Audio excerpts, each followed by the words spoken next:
Qatada ibn Idris al-Hasani al-Alawi was the Sharif of Mecca, reigning from 1201 to 1220.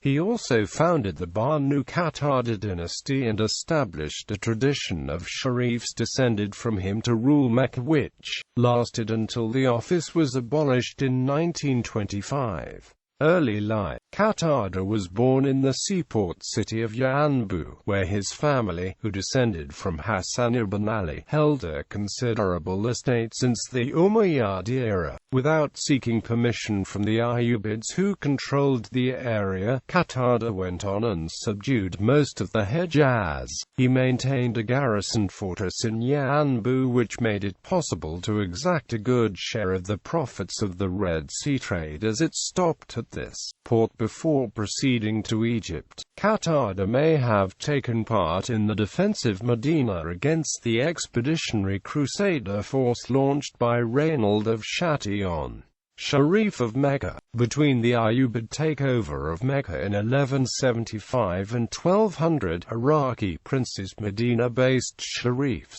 and the Ayyubids under Emir Qatada ibn Idris fought for control of the city, which was governed by Emir Miktar. In 1200–01, the dignitaries of Mecca chose Qatada, one of their own, to rule in Miktar's place. Qatada was recognized by the Ayyubid Sultan of Egypt, al-Kamal, as the Emir of Mecca. After gaining control of the Emirate of Mecca, Qatada extended his influence to Medina and Taif, and parts of then Najd and Yemen. Dutch historian Snuckhergrenier referred to him as a political genius. In 1205, Qatada and the Sharif of Medina, Salam ibn Qasim al-Hasani, entered into conflict. Each gathered a large army and battled at the outskirts of Medina. After visiting and praying at the Islamic prophet Muhammad's chamber in the Masjid an-Nabawi, Qatada proceeded to confront Salam. The latter drove him back and pursued Qatada to Mecca. Salam besieged him there, but Qatada sent letters to Salam's commanders requesting that they defect. Salam's commanders consequently became inclined to support Qatada.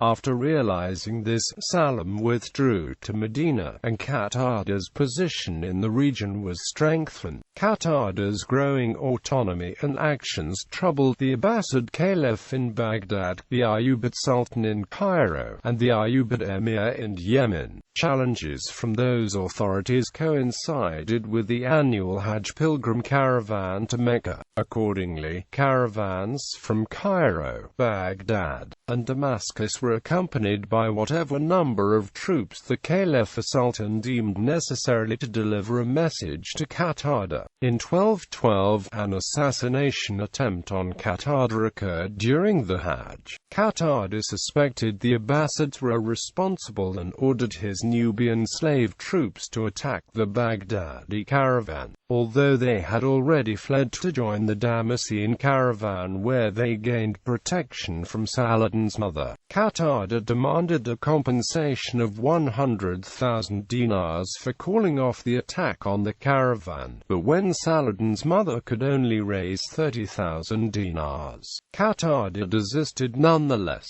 However, he also promised to kill any pilgrim coming from Baghdad during the following year.